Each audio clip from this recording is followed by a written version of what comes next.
What makes a 17-year-old terrifying?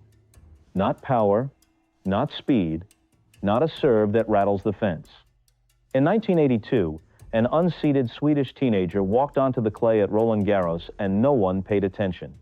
By the end of the fortnight, he had beaten 4 seeded players in a row to win the title. Ion Syriac watched it unfold and saw something unsettling. Wilander's mind is a weapon. Let's put it this way.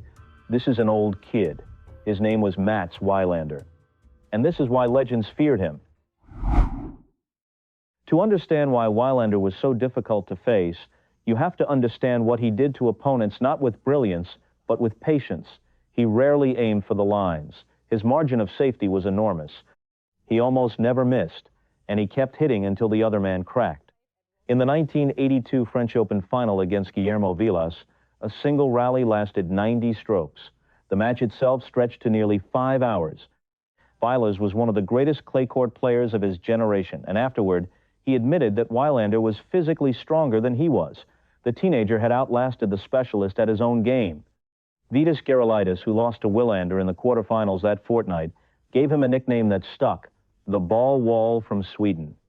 Wilander himself never apologized for the style. As he once put it, tennis is a running game, not a hitting game. It's not golf. The press was far less generous.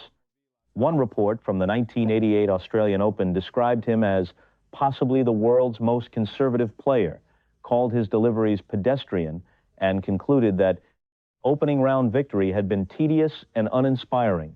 French media labeled him dull Mats.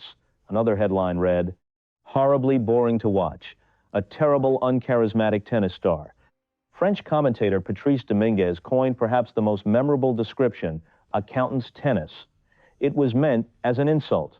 But here is what the insult misses. The accountant won 7 Grand Slam titles. Wilander did not need to entertain you. He needed to break your will.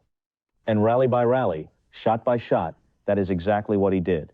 Most opponents did not lose to Wilander because he hit winners. They lost because they could not take it anymore. Before Wilander reached that final against Vilas, something happened in the semifinals that revealed a different kind of fearlessness, not physical, but psychological.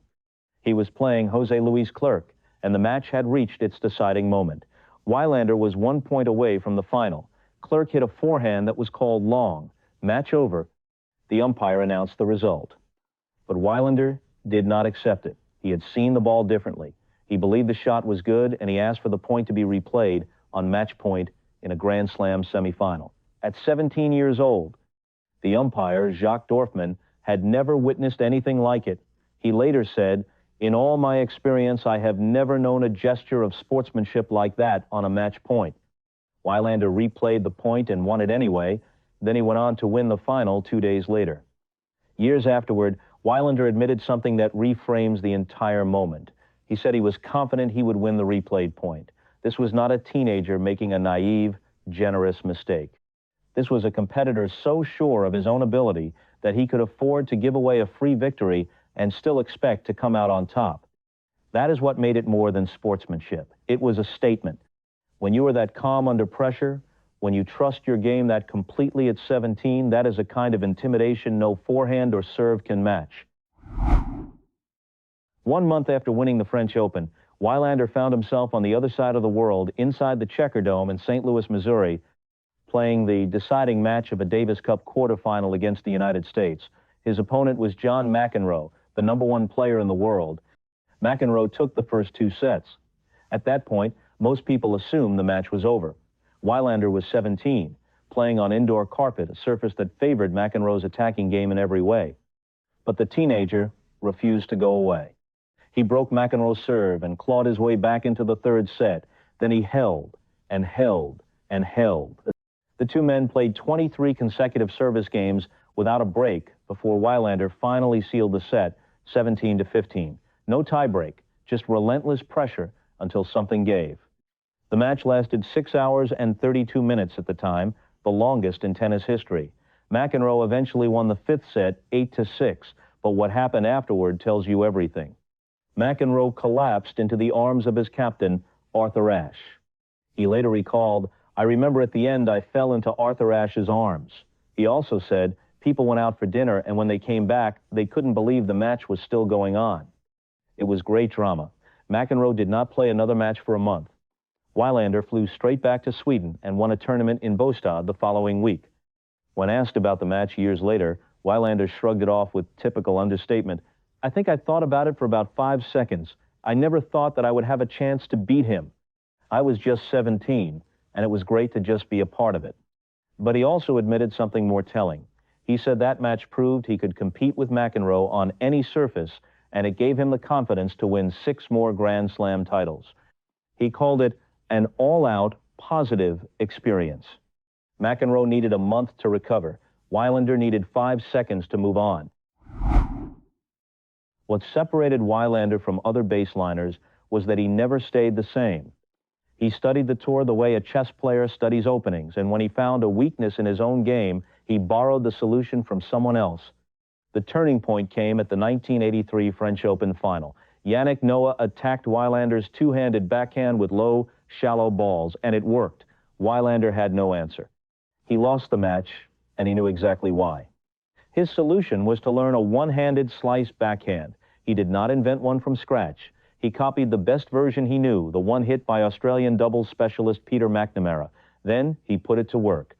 The numbers tell the story. In the match against Noah, Wilander hit 12 slices. 6 months later, in the Australian Open final against Ivan Lendl, he hit 34.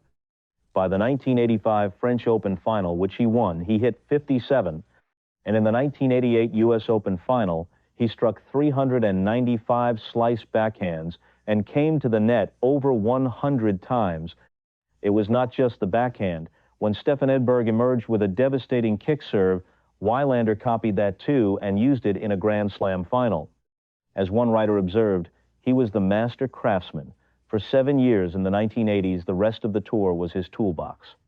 As one contemporary, believed to be Paul Annacone or Brad Gilbert, once put it, the biggest weapon in today's tennis isn't Agassi's forehand, it's Mats Wilander's brain. Rex Bellamy, the respected tennis journalist, wrote in his book Love 30, "We shall remember the nimble tactician with wonderfully accurate ground strokes, an unflappable temperament, and a strength of mind that saw him through many a long match." Yet Wilander saw it differently.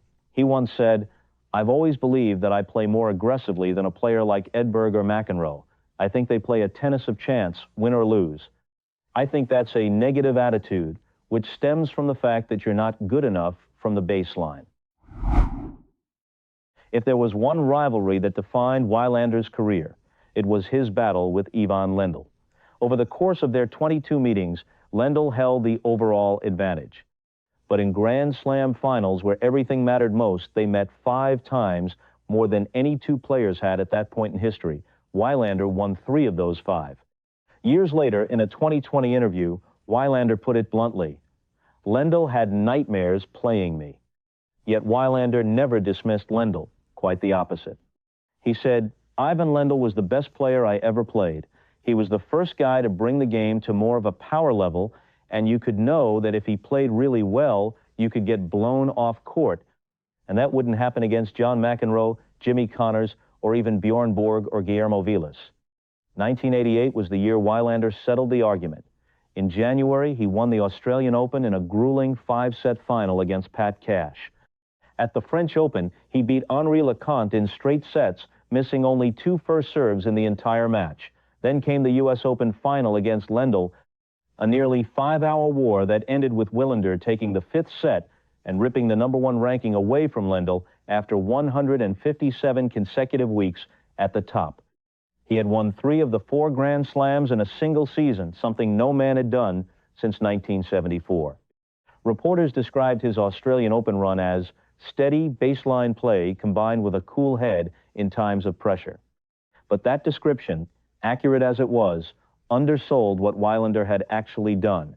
He had beaten the most dominant player in the world at his own game on 3 different surfaces in the same year. As far back as 1983, Wilander had seen what was coming. He said, "In the future, if there is too much pressure, too much publicity, maybe I won't want to be #1. 5 years later, he got there, and the prediction came true. After the U.S. Open triumph in September 1988, Wilander held the #1 ranking for 20 weeks. His record in fifth sets at Grand Slams stood at 13 wins and 1 loss. There was nothing left to prove. He won a small tournament in Palermo. Then he managed just 2 victories in his next 6 matches. In the Davis Cup final that December, he surrendered a 2-set lead and lost to Carl Uwe Stieb, a player ranked 74th in the world. When asked about it, Wilander was characteristically honest. He told Sports Illustrated, "John McEnroe and Jimmy Connors felt a responsibility to reaffirm their ranking every week. It was different for me. I've just been #1. What am I supposed to do? Show them I can be #1 again." By 1989, he failed to win a single title, the first time since 1981. By 1991, his ranking had fallen to 157. Away from the court, his father died of cancer. He had narrowly missed boarding the Pan Am flight that was destroyed over Lockerbie in December 1988. He turned to music, forming a rock band. Looking back, Wilander reflected, "I felt like I was the best player in the world during the year of 1988. But once I got labeled #1 with an actual ranking, I actually had a shocking 4 months. I guess I was just horrible at dealing with that pressure." He had once explained that he could easily give 100% at every Grand Slam match, 99% at the Masters, but only 70 or 80% anywhere else. When the ultimate goal disappeared, so did the fire. The critics called him a machine, a robot off the Swedish production line. But Wilander was anything but. As a teenager on tour, he wrote poetry scribbling in airports and on overnight flights while other players slept or played cards. He once described it simply, "It was more just thoughts that were put down on paper. I wrote in airports and on planes. I was a teenager. I was young and inexperienced, but also unafraid." After stepping away from the top of the game, he channeled his restlessness into music.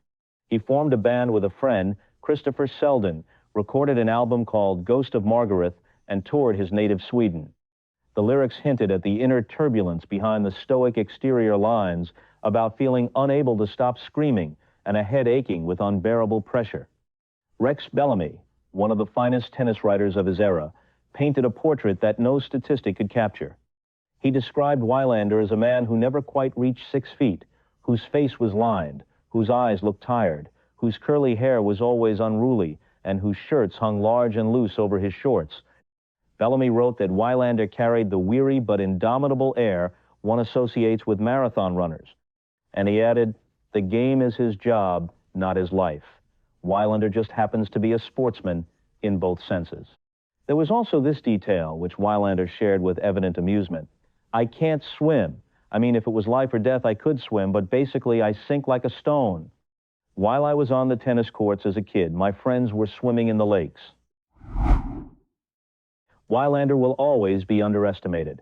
His style was too quiet, his decline too swift, his era sandwiched between Borg before him and Sampras and Agassi after. He never won Wimbledon in singles. He never chased headlines, and he was perfectly fine with that. At a U.S. Open gathering where he sat alongside Lendl, Becker, and McEnroe, Wilander opened with a grin. "This is one time I don't mind being the worst player in the room." When asked about his greatest accomplishment, he did not mention the titles or the ranking.